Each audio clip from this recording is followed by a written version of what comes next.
Welcome to this edition of the Beacon of Light podcast. So this podcast, this one's a little bit different. And this is the first time we're doing this podcast, this type of podcast. Because, usually we, speak with, experts in certain fields. The last two podcasts that we did, we actually met with alumni, and we've done some alumni, some folks that have graduated in the past, Matthew and Devon. And so, but I've always wanted to do a different kind of podcast, which is why Susana is here.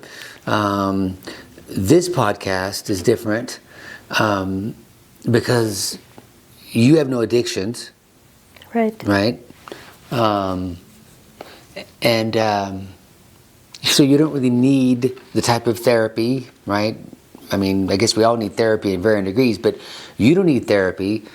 But there's somebody in your life that you love very much that actually does need therapy and is getting therapy as we speak, literally. Yes. Talk to me about that. I don't want to hear any names. I just wanted to hear who is this person that's in your life. Yes, my youngest son. How old is your youngest son? He is now 29. Okay. And do you know what his drug of choice is? Yes, it's cocaine. Okay. And how long has this been happening? I'm not sure how long he's been doing it. He's been living away from home ever since he turned 18. He says, "Mom, I'm now 18. I can go and take care of myself." Sure. And, yes, sure. So he's never wanted to worry me about himself, his life, and his struggles. So he wouldn't always tell me what he was going through. But when he was out and about. When he was out and about, yes. And he had friends, and they shared. But he's been living in Minnesota for the past 5 years. Went there for a girl, didn't work out. And then he stayed there, said, "I can take care of myself." And that little town is so small. Yeah. But there's nothing there. There's no work. And he soon found out that Minnesota... By the way, if you all cannot tell, young Susana here isn't from the United States of America. I don't know if you can pick up on the accent, but it's not from the USA. Yeah. So when she says Minnesota, she's not saying it, I had to correct her. So, thank you. Minnesota. So he's up in Minnesota. Mm-hmm. Now, when he's gone at the age of 18, do you suspect that he's using drugs then? Yes. You suspect, or you pretty much know? I pretty much know that he does, off and on. So the perspective we're looking for here is from a mother's perspective. That didn't even sound right? Because if there's any mothers out there, right, that are struggling with their child, one of the things that Susana got to take advantage of was family night. And it was after family night last week that I got the idea, because what I said to you, right, when we were discussing it, I don't know if it was before family night or if it was after family night, but you don't have a rule book, right? I mean, I suppose you could go online and Google things, but I just don't know if it's not the same, right? No, it's not the same. I don't know. Now that he's back, I was told I was enabling him because I was sending him money. What did he do with that money? I didn't know. Wait, hold on a sec. Yes. Do you disagree with that? Do you disagree with the fact that somebody told you that you were enabling him by sending him money? At that time I did. Because I thought I was doing the right thing to support him because he was in a tough place. And I was so far away. And he let me see what he wanted me to see and feel what I wanted to feel. That's a word we have that, I don't know if they have that word in Germany, but it's called manipulation. That's right. Right?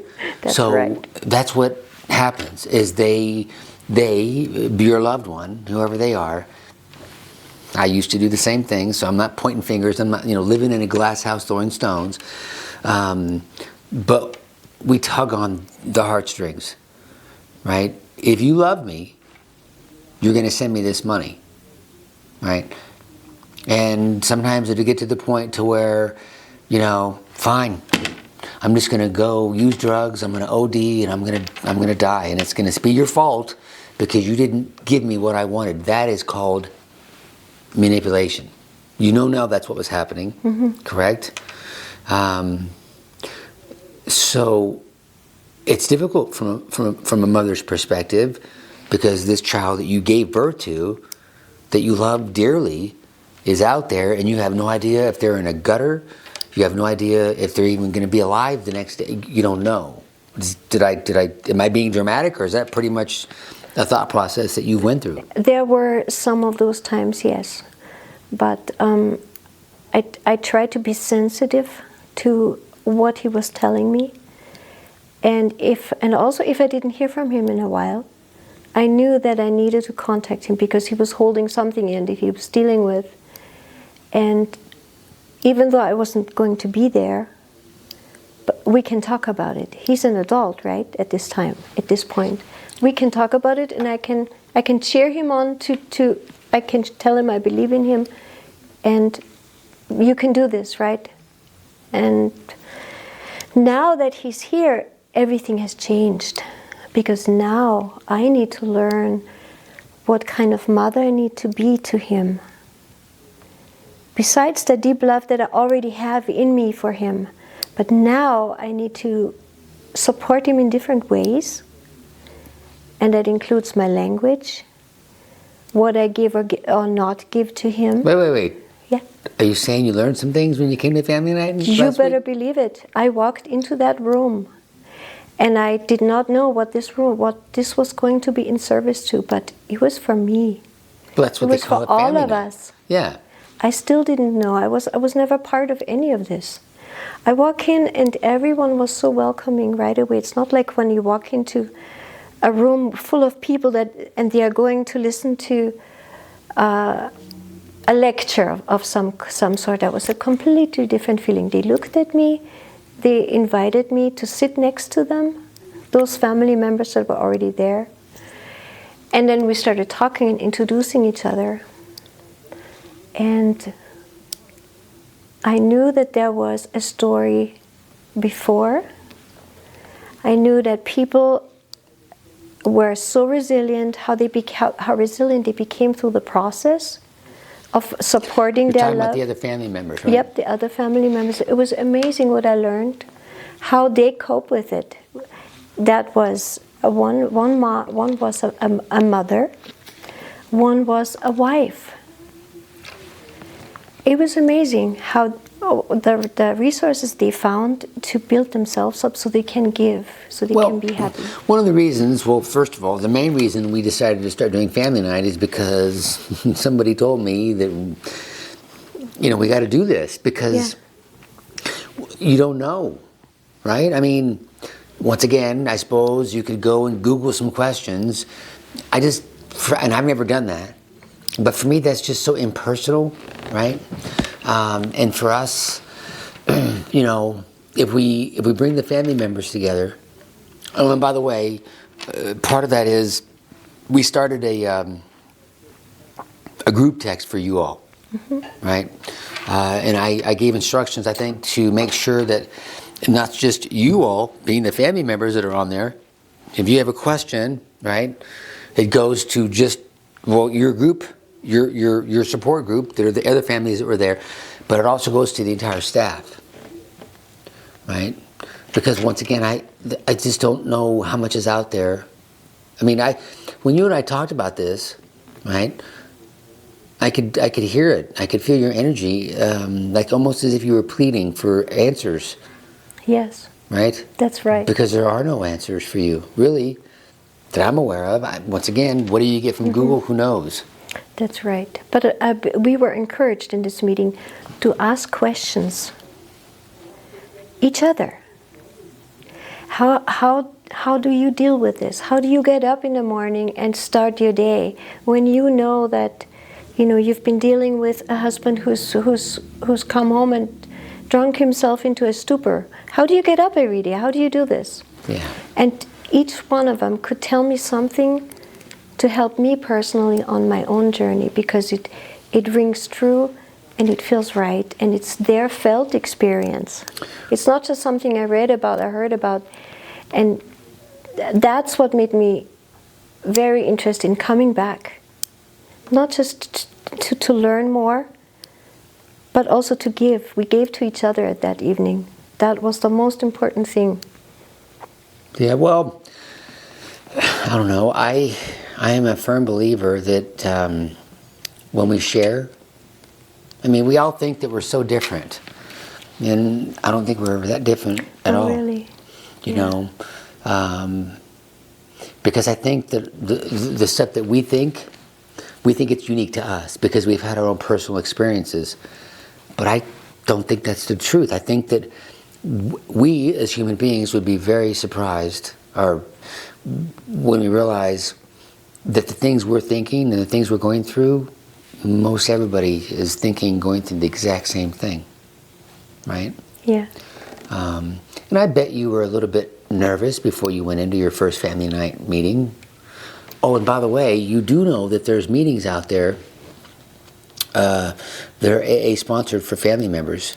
You know that. Is it Al-Anon? Yes, I think it's I've called, heard of that, yeah. It's Al-Anon. And those are made for family members of the person, because once again, there's a good place to get a rule book, right? Is that. Al-Anon. That is made for family members. If you don't come to Beacon, if you don't come to family night, and I said this in the last podcast, or one of the last podcasts, you know, I was talking to one of the graduates, and I said, and she agreed, and how can you not?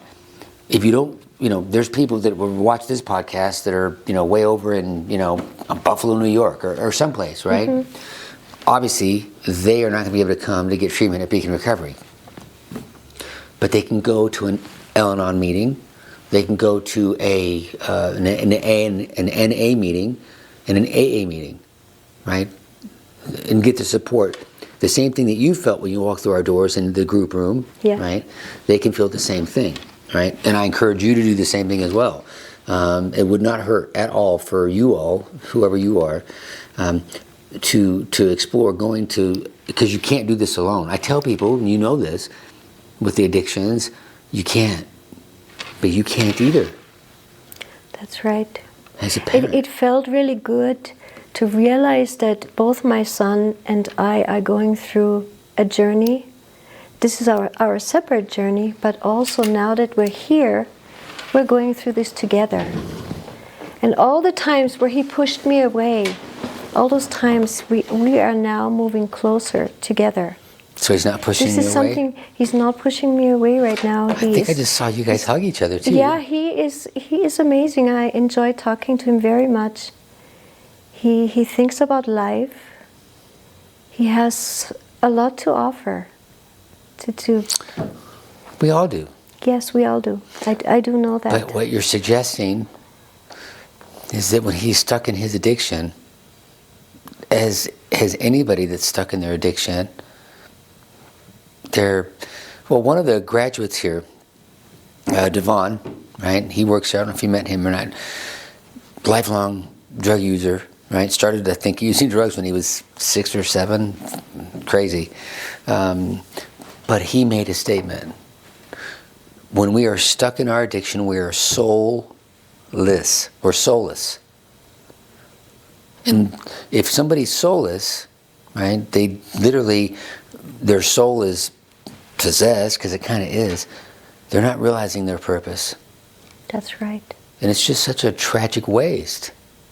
That's the other thing that I've noticed here, just walking through and observing how people are interacting, those who host the staff and then those who come here for treatment.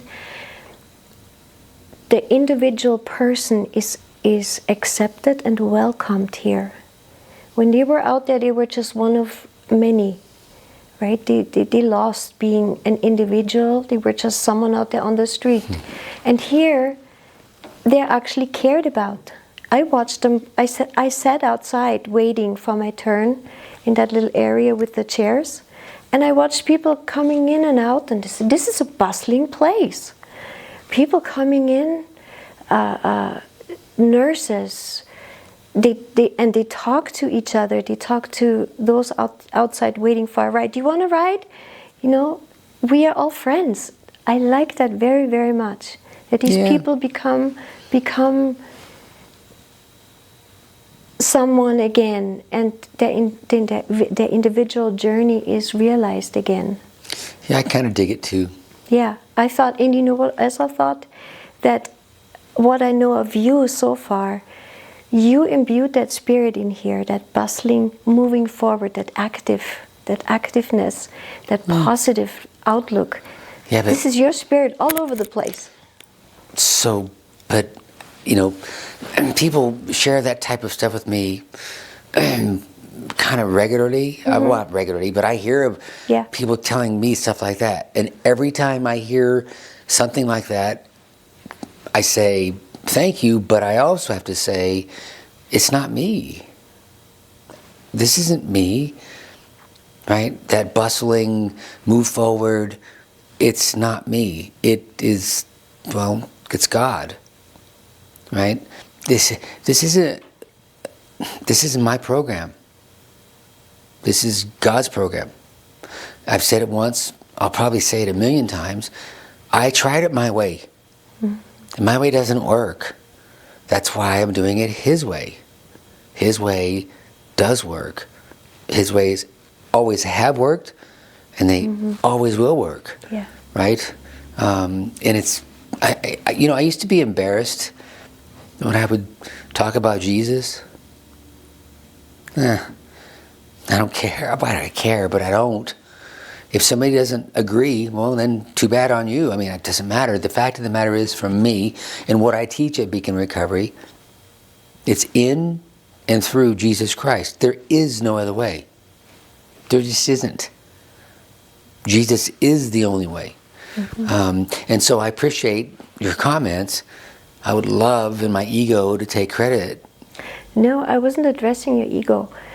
I know, but my ego would have been happy to say, it's me that's all around here, and it's not. It's Jesus. It's His love and His vision that you are bringing through you. It had to come through you, right? It shines. It shines through your being. Well, and it is an influence, a positive influence on others. Yeah, that part is. I don't know. Do you know what a conduit is? Yeah, that's kind of how I feel. Right. And people, you ever heard the phrase, that person used me, right? It's not a good thing for somebody to use somebody else. You know what I'm talking about. We've heard this. Oh, they just used me. And it's not a good thing, right? Unless the person doing the using is God, right? And now it's kind of fun to do it, right? His work, to be used by Him to influence people like your son. Because one day, hold on, let me back up. People think, myself included, that the person with the addiction is the only person in this equation that suffers. Now, do you think you suffered with your son's addiction? Yes. How is that? Paint that picture for me. There are times where I said that I did not bring him up right, that I missed something, that I am to blame. And I was a single mom with 3 sons, and I had to work. And they were on their own a lot. They what? They were on their own a lot because I had to work. And I still, when I think back, there were times where I didn't know where Caleb was. And he said, I'm just with friends. And I would go check. Those friends? Those friends, yeah. And he wasn't there? And he wasn't, no. And there were times where he would go, later on in high school, he'd stay at a friend's house over the weekend. and he'd put me at ease about everything. But later on I found out that they were using drugs. So, the purpose of having you, the reason I invited you on here, was to get this from a mother's perspective.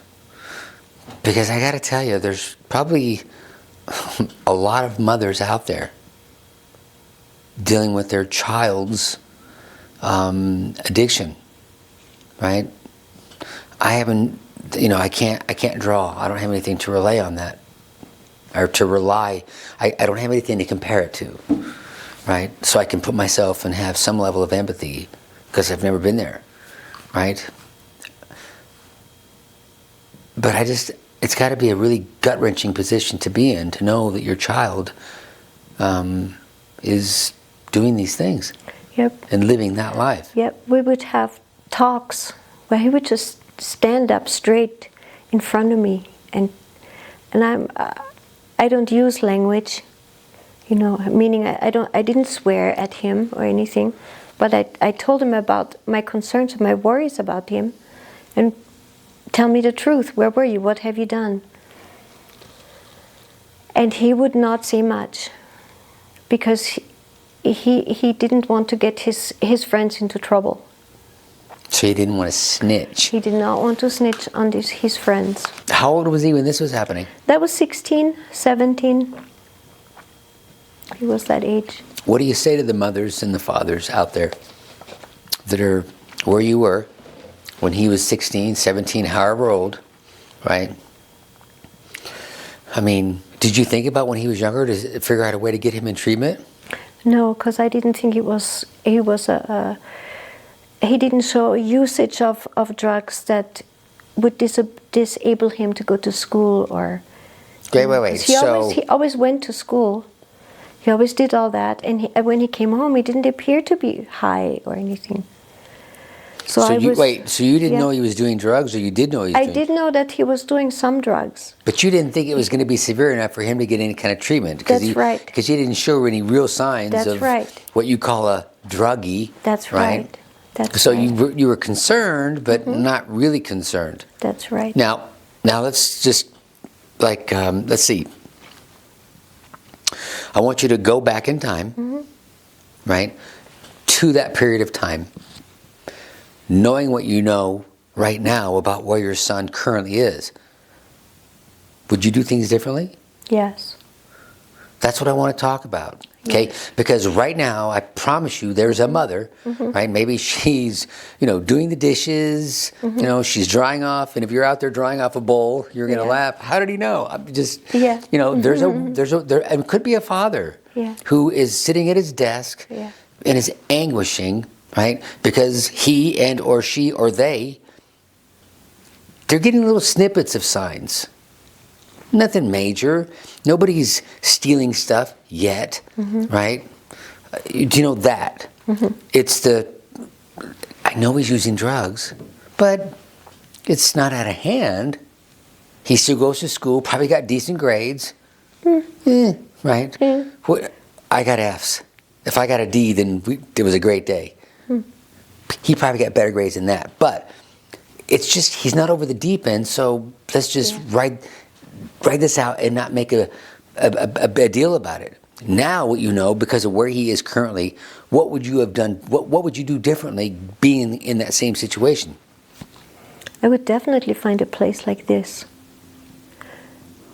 And I would say, let's go talk. Yeah, but I mean, Susana, come on, he's not an addict. Well, what I know now, if I knew that back then. He probably was an addict back then. And one day when he graduates from this program, we'll get him on and we'll have a conversation about that. I am worried about that conversation that we all three have. Because I might hear things that I didn't know before that were signs. No, it's all three. That's not a bad idea. Well, I've never, this is you being on the podcast, it's the first time this has happened. Yeah. That might not be a bad gig. So I think what we'll do is, once he graduates, I'll have a podcast with just him. Yeah.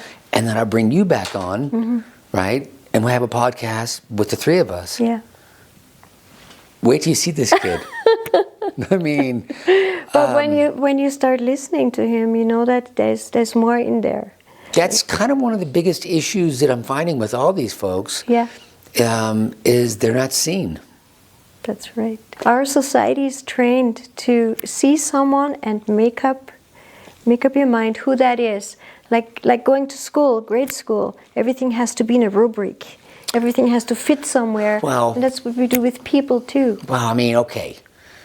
The young man we speak of, he has a tattoo or two. That's right. And they're in what we can say very visible places. Yeah. Right? Yeah, and he So in told other me words- that he put these on. He put these on himself Okay, well, during different times of his life where he struggled. And those I don't know those are the signs. if the camera can see that she's, talking about, he put them on himself. His on left. on his arm. Yeah. Right? But that's not the tattoos I'm talking about. He has other tattoos Yes. that are in a much more obvious place. Right? And I think as society, when we see someone that's got a tattoo, we automatically say, there's a problem there. That's what society says, for the most part. And I'm going to suggest to you that that may be the case then, but it might not be the case now. Because you said you've noticed a change? Yes, since he's been here. He's been removed from the toxic environment he was in. Well, that's nothing to do with this place. Yes, because here there's a different feeling. There's a feeling of caring. There's the environment here, the way it's set up, even the physical pieces in here. They speak of a life that's helpful and a little homey, little on the homey side. It's a great feeling. You have no fear coming. I had no fear, no worries. Well, I coming here. mean, this place has been lived in. Yes. It's an older building, and it's been lived in. It's a very unique building, and it's a very most of the part. It's a very unique energy here. That's what this is. Right. It's the energy that's here that comes from the folks. Every single person that works here at Beacon Recovery was interviewed, literally by me. And I cut a lot of people out of this program that aren't in this for the right reason. And that's the biggest, in my opinion, that's the biggest thing we feel here is the energy, right? So what do you tell a mother or a father that's out there that's struggling with a 16, 15, 20, whatever year old addiction? What do you say to them? Number one, take them in your arms and tell them let's work through this together. We have to notice something. Take your son or daughter and go to that place. Something like this, something like Beacon. I hope there's something this good out there. There's not. There's not. Then come here to Beacon.